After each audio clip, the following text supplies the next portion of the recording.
14년 전에 교회를 세워서 함께 모여서 예배하는 이 모습은 우리가 찬양대에서 불렀던 하나님 앞에 찬양하기 위해서인 줄 믿습니다.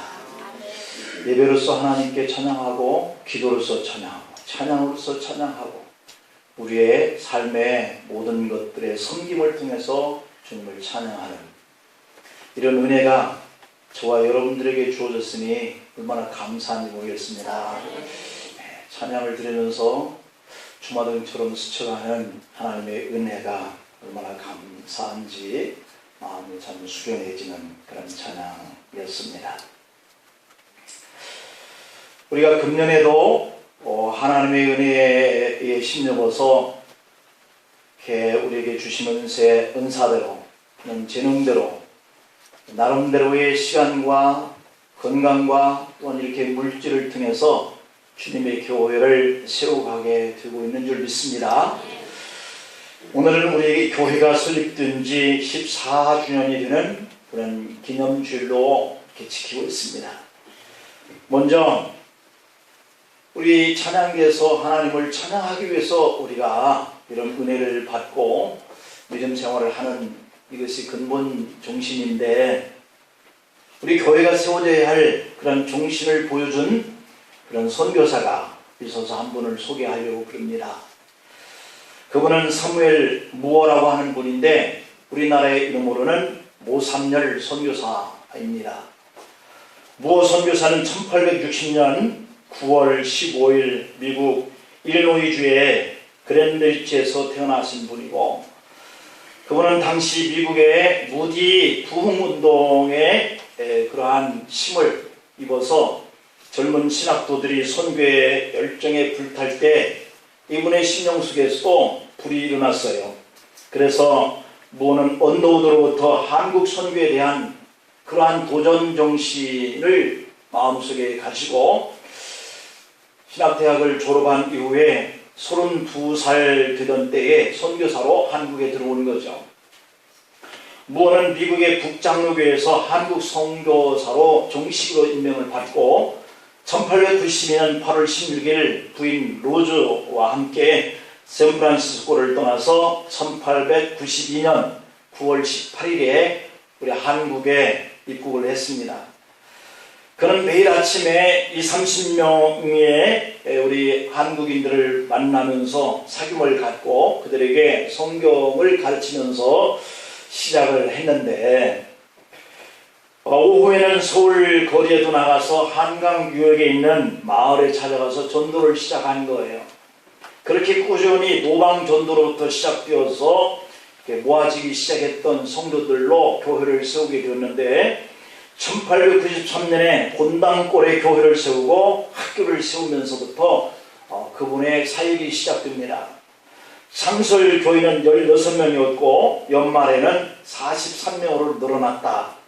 세문안 교회에 이어서 두 번째로 세워진 이 교회, 곤당골 교회, 장로교회였는데요. 우리말에 익숙한 이 무어 선교사가 전도의 열정에 백성들에게 전도를 하면서 시작했는데 주로 그 대상이 백정이었다라고 하는 거예요. 그게 천민이죠.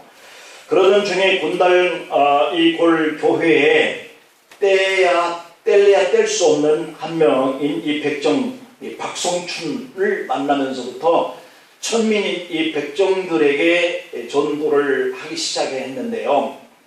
그 당시 이 박성춘이 발진 티푸스라고 하는 이 병에 걸려서 실험을 하고 있는 끝에 에비슨 선교사로부터 진료를 받고 그가 고침을 받고 큰 감명을 이렇게 받습니다.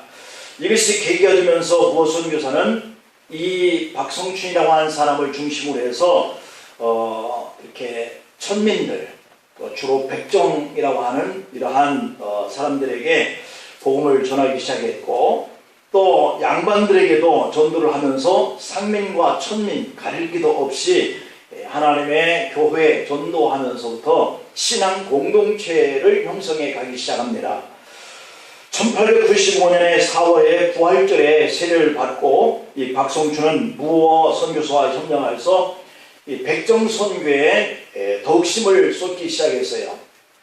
그런데 이 박성춘이가 백정으로서의 복음을 전하기 시작하는 그 계기는 이러한 한 계기가 더 있었는데요.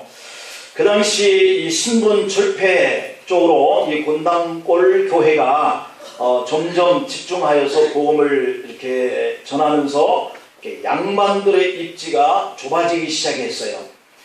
어느 주일날 오후에 양반들이 무어 선교사를 찾아왔어요. 그러면서 요청을 했는데, 우리 조선은 백정과 양반 사이 엄청난 신분의 이런 차별이 있으니까 양반들은 앞에 앉게 하고 이 천민들은 뒤쪽에 앉게 해서 예배를 드릴 수 있게 해달라 하는 그런 요청을 했다는 거죠. 그때 무어 선교사는 예수님은 오히려 이 사회로부터 냉대를 받는 사람들과 가까이 지내셨다. 예수님 안에서는 그런 거로 양반과 이 천민이라고 하는 것이 구별이 없어야 되는 것이고, 다 주님 안에서는 그런 거로 한 형제요 한 자매인 겁니다. 그러니까 양반들이 요청한 대로 양반은 앞에 앉고 이 천민과 상민들은 뒤에 앉아야 한다 하는 당신들의 요구를 들을 수 없다는 것이었어요. 무어 선교사의 뜻과 이 기독교 정신을 이해하지 못했던 이 양반들은 그 즉시 따로 모여서 교회를 나가고자 하는 이런 의도를 가지고 그들이 교회를 나갔어요. 그래서 따로 예배 처소를 마련하고 떠났는데, 그때 양반들이 나가서 세운 교회가 을지로 입구에서 멀지 않은 광교 근방에는 홍문삿골이라고 하는 지역에, 현재에는 이 광교 근방이었다고 하는데 거기에 홍문삿골 교회를 세우게 되었다는 거죠. 그러나 이 일에 대해서 전혀 개의치 아니했던 이 무어 선교사는 천민들이 모여 사는 마포 강변을 중심으로 해서 오르내리면서 어부 생활을 하는 지역 사람들에게 전도를 하기 시작했죠. 예수 안에서 신분이 철폐되었다라고 하는 이러한 그 소식이 전해지면서 이 천민들이 계속해서 모여들고, 이 무어 선교사는 마포에서 배를 타고 광화까지 오가면서 전도를 하면서 16개의 교회를 건축을 이렇게 하게 되어지는데, 이때 이 박성춘이라고 하는 사람이 자신들과 또 자신들의 이 백정들을 중심으로 해서 이렇게 전도를 하게 된 계기가, 자기가 이 교회에 나와서 이렇게 사랑을 입고 하는 이 일로 반기를 거둬 이제 양반들이 교회를 나갔나 이런 것들 때문에 미안한 마음이 있어서 더욱더 무어 선교사와 함께 이렇게 상민들, 천민들을 중심으로 해서 전도에 앞장섰다라고 하는 그런 일화가 전해지기도 해요. 이렇게 16교회를 세우게 된 이 대표적인 교회가 마포구에 있는 동막교회, 서대문에 있는 대연교회라고 하는데요. 1889년에 뜻하지 않은 화재가 일어났는데, 양반들이 세워서 설립한 홍문삿골 교회가 다 불타버렸다라고 하는 겁니다. 그러자 홍문삿골 교회로 나갔던 이 양반들이 다시 곤당골 교회에 무어 선교를 찾아와서 눈물을 흘리면서 회개하고, 다시 곤당골 교회로 와서 선교사님의 그 말씀대로 예수 안에서는 이런 상민들, 천민들, 양반들의 차별이 없다 하는 이런 형태대로 교회에서 예배를 드리게 되었다 그럽니다. 이렇게 해서 재결합되어진 이 교회가 이제 곤당골 교회인데, 이런 교회가 점점 이렇게 또 양반과 천민들이 함께 예배를 드리면서 교회가 교인들이 많아지면서 인사동으로 자리를 옮겼는데, 이때가 1905년 그렇게 옮겨진 이후에 양반 천민이 모여서 교회가 점점점 더 크게 부흥되어지고, 양반과 천민이 함께 승리하는 교회여야 한다 이런 의미 속에서 이렇게 인사동으로 교회를 옮겨서 이름을 승동교회, 양반과 천민이 다 같이 승리해야 한다 그런 뜻으로 승동교회라고 하는 이름을 지었다는 얘기죠. 그래서 오늘날에 이르게 되었다 그러는데, 어쨌든 이렇게 무어 선교사는 불행하게 된 사람들, 병들어 있는 사람들, 가난한 사람들, 환경이 열악한 사람들, 이런 백정이나 천민들을 상대로 해서 복음을 전하면서 그들과 가까이 하다 보니까 장티푸스의 전임이 되어서 그 다음에 1906년 12월 22일에 46세의 젊은 나이로 제중원에서 조용히 숨을 거두었다라고 하는 일화가 전해지고 있습니다. 그의 교회는 양화진의 외국인 묘지에 잠들어 있는데 그 묘지 앞에는 그가 개척한 승동교회와 마포 동막교회가 공동을 세운 그러한 기념비가 지금 서 있다 그럽니다. 여러분, 이 무호 선교사, 무호 목사님의 그 사상을 한마디로 묻지 말아라 라고 하는 것이 교회를 세우게 된 그런 동기와 정신이에요. 그의 사상을 10가지로 요약을 할 수 있는데 그 첫 번째로는 그 사람이 양반인가 천민인가 신분을 묻지 말아라. 두 번째로는 직업을 묻지 말아라. 세 번째로는 계급을 묻지 말아라. 네 번째로는 당파를 묻지 말아라. 다섯 번째로는 학급을 묻지 말아라. 여섯 번째 재산을 묻지 말아라. 일곱 번째 고향을 묻지 말아라. 여덟 번째 나이를 묻지 말아라. 아홉 번째 소득을 묻지 말아라. 열 번째 과거를 묻지 말아라. 이 정신이 그가 세워가는 교회의 큰 정신이었다고 하는 겁니다. 이런 10가지 정신이야말로 우리 교회의 공동체 안에서 본받아야 할 귀한 가르침이 아닌가 하는 이런 생각을 가지면서 우리가 14주년을 맞이하면서 우리 교회가 세워져 가야 할 그런 의미는 바로 이렇게 무호 선교사가 교회를 세워가는 그런 근본 정신을 우리도 본받아 가면서 교회를 세워가야 할 그러한 모토가 되어야 되지 않겠나 하는 생각을 가져봅니다. 바울은 에베소 4장 3절에서 평안에 매는 줄로 성령이 하나 되게 하신 것을 심써 지키라 이렇게 말씀했어요. 교회라고 하는 것을 우리가 세워가는 공동체로서 우리가 교회를 세울 때 이렇게 평안에 매는 줄로 성령이 하나 되게 하는 이런 믿음을 가지고 서로가 서로를 굳게 세워주는 역할을 해주는 정신이야말로 교회가 공동체가 이렇게 든든하게 서하게 되어지는 역사가 나타날 줄 믿습니다. 바울이 성령이 우리를 평안에 매는 줄로 힘써 지게 할 것을 말씀하고 있는 그 이유는 우리가 하나 되는 일을 깨트려서는 안 되기 때문이에요. 우리가 어떤 부서에서 어떠한 모습을 가지고 어떠한 환경 속에서 교회를 세워가든지 간에 바로 이 평안케 해서 우리가 서로 연결되는 그러한 고리가 되어야 되겠다 하는 이러한 생각과 정신을 우리가 놓치면 교회 공동체는 우리는 양반이니까 앞에 앉게 해달라, 저 상민들과 우리가 함께 섞어서 예배드릴 수 없다라고 하는 이 생각을 가지고 교회에 출입하게 된다라고 하는 사실이에요. 어떤 목사님이 이런 간증을 합니다. 그 교회에 어떤 여자 성도분이 비행기를 탔는데 옆에 앉은 사람이 정말 열심히 뜨겁게 기도를 하더라는 거예요. 그래서 이 성도님은 옆에 앉아있는 이 분의 기도가 끝날 때를 기다렸다가 말을 걸어봤어요. 기독교인이신가 봐요. 그러자 그는 아니다 라고 한다 라는 말을 건네더라는 거죠. 그래서 성도님이 머쓱해져서 미안합니다마는 전 선생님이 이렇게 하나님께 기도하고 있는 줄 알았어요. 그러자 옆좌석에 앉은 그분이 하는 말이 이렇게 말을 해요. 예, 저는 맞습니다. 저는 기도하고 있었습니다. 그런데 당신이 말하는 하나님 앞에 기도하는 것이 아니라 사단에게 기도했습니다 라고 한다는 것을 전에 듣게 되었다는 거예요. 그때 성도님이 사탄에게 기도한다 하는 이 말을 읽고 너무 놀라서 되물었습니다. 아니 선생님, 사단에게 무엇을 기도하셨습니까? 그랬더니 그의 대답은 이번 주 내에 미국에 있는 30여 개의 교회가 서로 다투다가 분열을 하게 해달라라고 기도했다라고 하는 거예요. 성도의 옆자리에 앉은 사람은 다름 아닌 사탄 숭배자였던 거예요. 우리가 믿음의 사람들이라고 하는 이런 공동체 안에 있기 때문에 사탄과 사탄에게 기도하는 무리가 있겠나 이런 생각을 우리가 갖는 분들도 있겠지만 사실인 거예요. 사탄 숭배자들이 있는 것을 우리가 볼 수 있거든요. 우리가 인터넷상에서 들어가서 사탄 숭배자 하는 이러한 문자만 넣어서 한번 클릭을 해보면 대단하게 이러한 사건들이 기록되어 있는 내용들이 뜨게 되어 있어요. 그런데 여러분, 이 성도님이 그 말을 듣고 너무 당혹스러워서 사탄 숭배자인 그 사람에게 사단에게 기도했는데 너무도 간절하게 하더라 하는 이 광경을 목격을 하고 충격을 입은 거죠.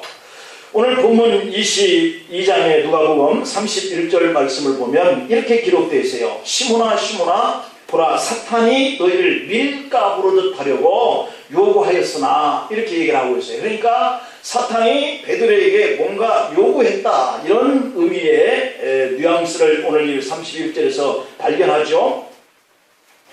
우리가 이 밀가부를 탄다라고 하는 이 의미를 연세들이 드신 분들은 그것을 잘 이해를 할 수 있습니다만, 젊은이들은 우리가 이 밀가부른다는 것이 무슨 의미인지 잘 몰라요.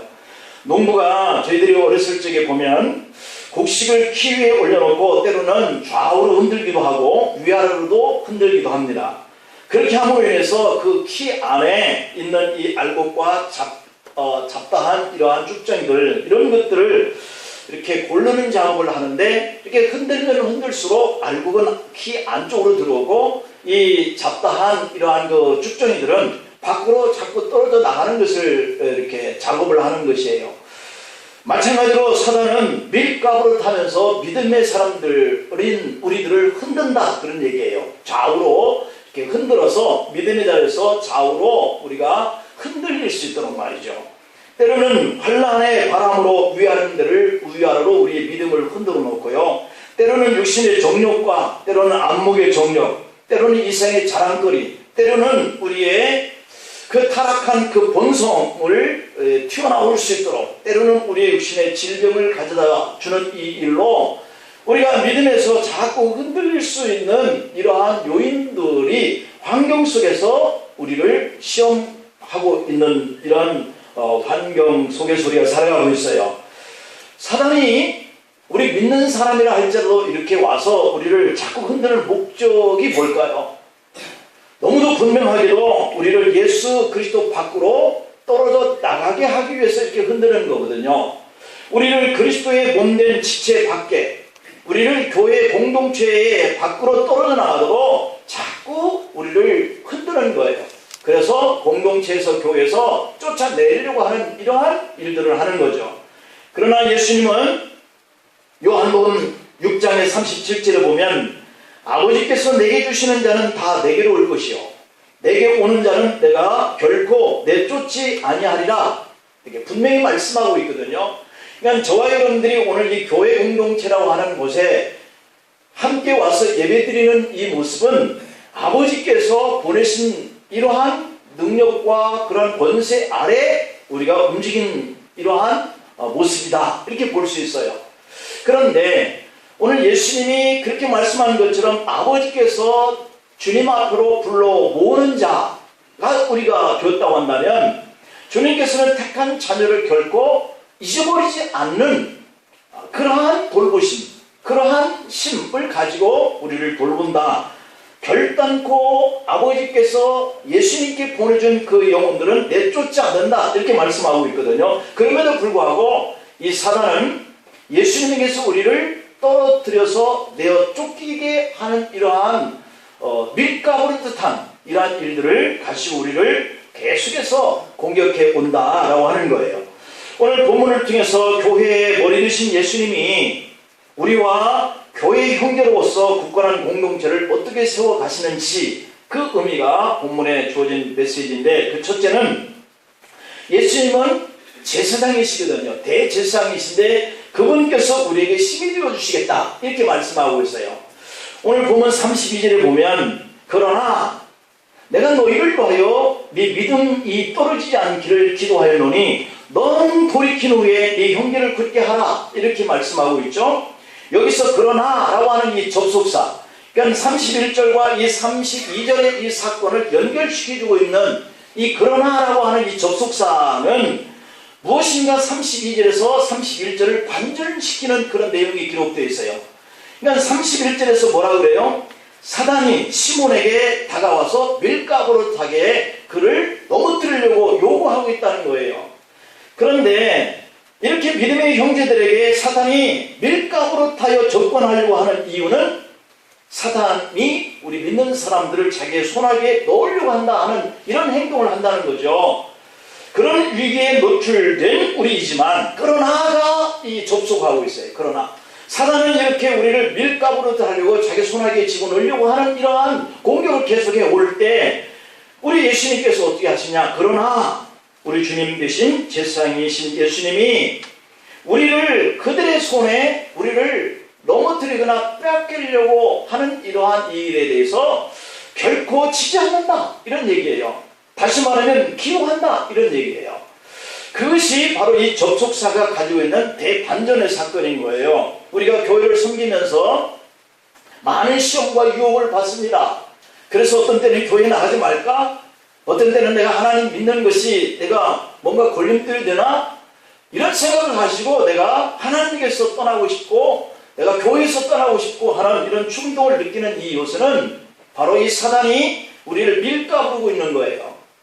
그러나 우리가 거기에 넘어가지 않고 인내하면서 교회를 섬기고 하나님을 위해서 떠나지 않는 이유는 오늘 그러나 주님께서 떨어지지 않기를 기도하였노니 32절에서 말씀하고 있는 이 이유가 반전을 일으키게 하는 삶을 살게 하는 거예요.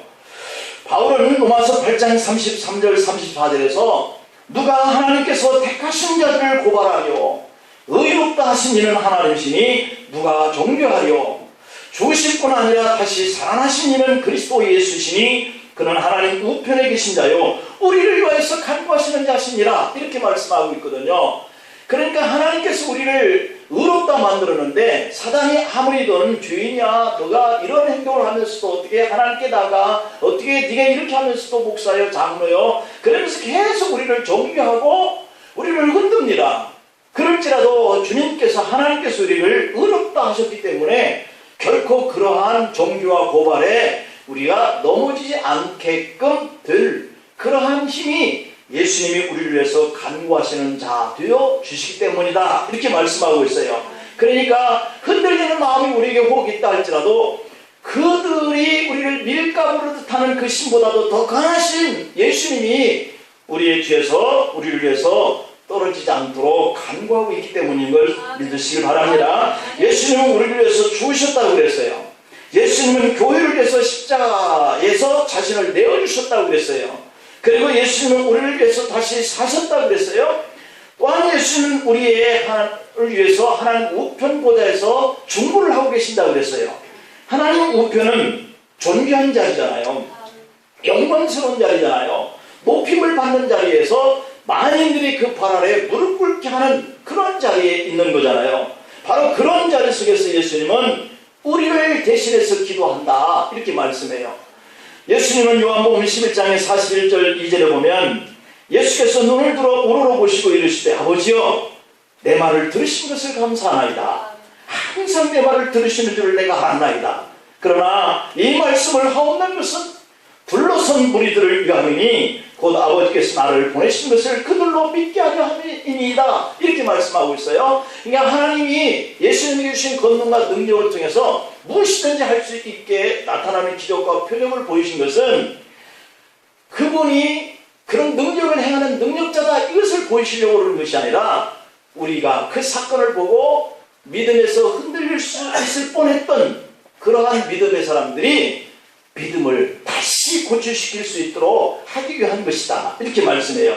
그러니까 하나님이 예수님이 기도하시는 것마다 기적이 나타나게 하신 그 이유는 하나님 아버지께서 예수 그리스도를 하나님의 아들로 우리에게 믿게 하기 위해서다 이렇게 말씀하고 있는 거죠. 그래서 하나님은 우리를 위해서 예수님을 보내시고 대신 죽게 하시고 또다시 부활케 하시고 하나님 우편 안께서 중보기도하게 하시는 것은 바로 우리가 하나님을 믿는 믿음에서 떨어져 나가지 않게 하기 위한 사건인 줄로 믿습니다. 여러분 사탄은 밀가부르듯이 교회를 분열시키고 있습니다. 지나간 14년 동안 사탄은 우리 교회를 여러 가지 방법으로 흔들어 왔고 우리 교회는 그것을 이겨내지 못하고 공동체 형제 자매들이 흩어져 나갔습니다. 그러나 교회의 머리이신 예수님은 우리 교회의 우리의 대제사장이심을 믿습니다. 예수님은 우리를 자신의 피값으로 사시고 이곳에 예수 그리스도의 몸인 교회를 세우신 거예요. 앞으로도 예수님은 세우신 이 교회와 택하셔서 의롭게 하신 하나님의 백성들을 위해서 결단코 밀가부를 타는 저 사단에게 빼앗기지 않는 줄 믿습니다. 그래서 지금도 예수님은 하나님 우편 보좌에 앉으셔서 끊임없이 우리를 위해서 교회를 위해서 기도하고 계시는 분이십니다. 그러므로 우리 교회는 사단의 밀가부를 탄 이 속에서 주님의 보혈로 흔들림이 없이 계속해서 서가게 될 줄로 믿습니다. 찬송가 10장의 1절 보면 시온성과 같은 교회 그의 영광 하롭다. 허락하신 말씀대로 주가 친히 세웠다. 반석위에 세운 교회에 흔들 자가 누구야? 모든 원수 애워싸도 아무 근심 없도다. 이렇게 찬양하고 있거든요. 여러분, 사탄은 지금도 우리 믿는 사람들과 교회 공동체를 자기들의 수하로 부리고 싶어서 또 흩어지도록 밀가부를 타고 있는 거예요. 하지만 오늘 본문에 예수님은 너희와 우리를 위해서 기도해 주신다 이렇게 말씀하고 있거든요. 예수님의 기도는 사탄의 밀가부를 타는 그 천국보다 더 강력한 파워의 기도를 하고 계시는 줄로 믿습니다. 그러므로 우리가 바라는 것보다 훨씬 더 우리를 더 바라고 계시는 그 예수님이 저와 여러분과 교회를 위해서 피를 흘리신 이 교회를 지켜가고 계시는 줄로 믿습니다. 그러므로 비록 사단이 밀가부를 타려고 우리를 청구하더라도 우리 예수님이 우리를 위해서 기도하고 계시지 하는 이런 믿음을 가지고 흔들리지 않고 우리가 주님을 바라보는 그러한 믿음으로 사시기를 축복합니다. 두 번째로는 예수님 우리의 선지자시다. 본문 32절 후반절에 보니까 네 믿음이 떨어지지 않기를 기도하였노니 너는 돌이킨 후에 네 형제를 굳게 하라. 너는 돌이킨 후에 네 형제를 굳게 하라. 이 말씀은 예수님이 베드로에게 하신 말씀이거든요. 예수님은 베드로에게 네가 만약에 돌이킨다면 네 형제를 굳게 할 수 있다 이렇게 단정적으로 말씀하고 계시는 거예요.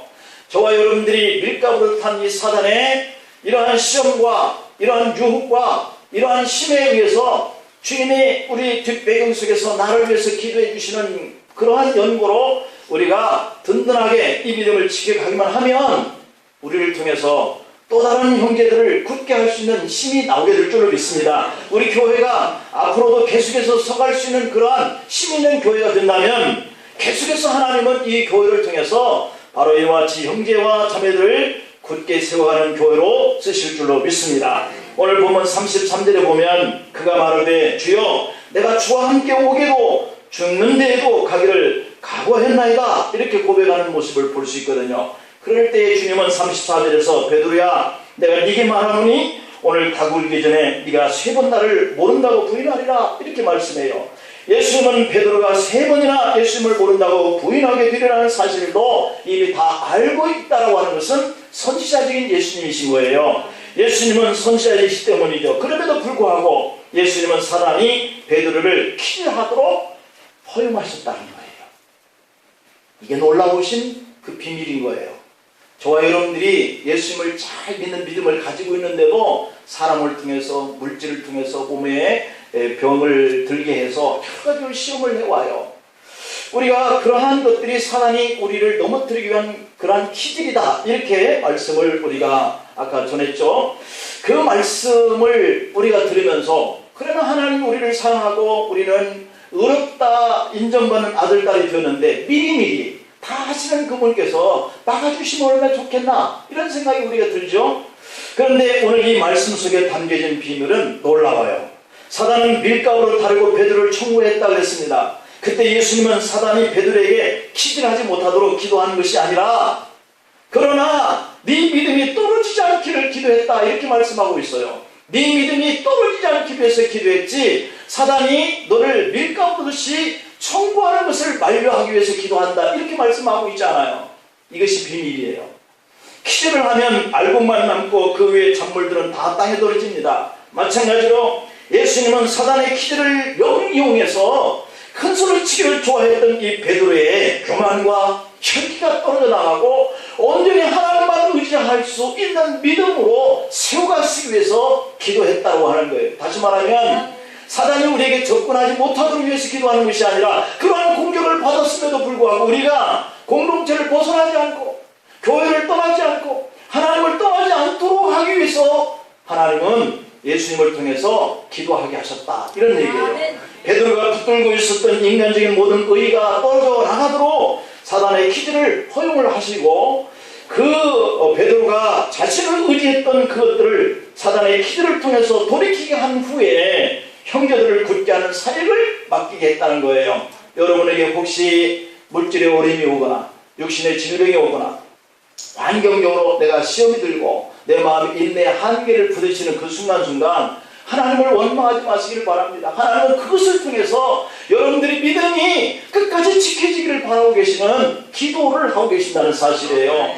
그래서 그 인연을 통해서 그 믿음을 극복해서 우리가 또 다른 형제와 자매들을 향해서 이렇게 굳게 세우는 자 되기를 원하시는 거예요. 약한 자들을 통해서 어떻게 복음을 전할 수 있겠어요? 그래서 하나님은 이렇게 사단의 퀴즈를 허용을 해서, 그러나 그 허용되는 그 환경 속에서 결코 넘어지지 않도록 우리를 위해서 기도하고 계시는 그분이 우리가 돌이킨 후에 더욱더 견고한 하나님의 그 일들을 감당해 줄 것을 원하는 그런 주님이신 것을 우리가 깨닫습니다. 하나님은 모세를 미디안 광야로 이끄셨어요. 하나님은 미디안 광야를 이용해서 모세의 자아를 철저하게 깨뜨리셨어요.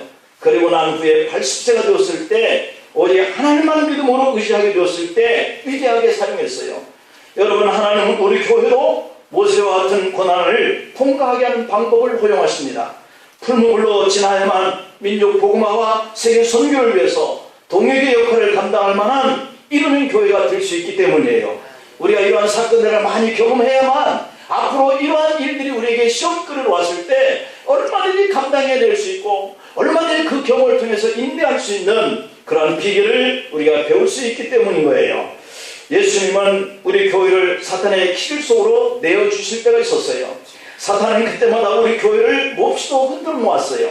이제 예수님은 연단된 우리와 이루는 교회를 통하여서 내 형제를 굳게 하라 하는 이 사명을 감당할 수 있도록 세워가실 줄로 믿습니다. 베드로후서 1장 10절에 보면 그러므로 형제들아 더욱 힘써 너희 부르심과 택하심을 굳게 하라. 너희가 이것을 행한즉 언제든지 실족지 아니하리라 그랬습니다. 예수님은 새벽 닭 우는 소리를 통해서 베드로가 돌이킬 수 있는 기회를 주셨어요. 예수님은 우리에게도 회개의 기회를 주시며 돌이키게 하시는 분인 줄 압니다. 그 시기가 언제까지 될지는 오직 하나님의 시간 안에 있습니다. 다만 이제 우리가 예수님의 마음을 품고 시대적인 사명을 감당하기 위해서 믿음으로 더욱더 견고하고 돌이켜서 우리 입을 열고 넓게 열어가는 그러한 믿음을 가질 수 있느냐에 달려 있습니다. 교회의 머리이신 예수님은 이루는 교회 공동체인 형제 자매인 저와 여러분들을 이러한 자리에 굳게 하게 하소서, 이러한 시험과 환난을 통해서 우리를 돌이키게 하소서, 더욱더 하나님의 소원인 네 형제를 굳게 하는 이 일에 우리와 우리 교회와 여러분들을 통하여서 일하기를 기뻐하시는 줄 믿습니다. 이런 교회가 될 수 있도록 힘을 다하여서 섬기시기를 축복합니다. 기도하십니다. 아버지 사랑합니다. 저희들이 부족하여서 늘 넘어집니다. 악한 사탄이 밀가루로 청구하는 그 놀이에 우리가 얼마든지 마음을 빼앗기고 실족하고 상처받고 때로는 교회를 떠나기도 하고 하나님을 떠날까도 하는 이러한 좌절과 염려 속에 우리가 있을 때가 있습니다. 주여, 그럼에도 불구하고 오늘 여기 있는 것은 하나님 앞에 큰 자랑거리입니다.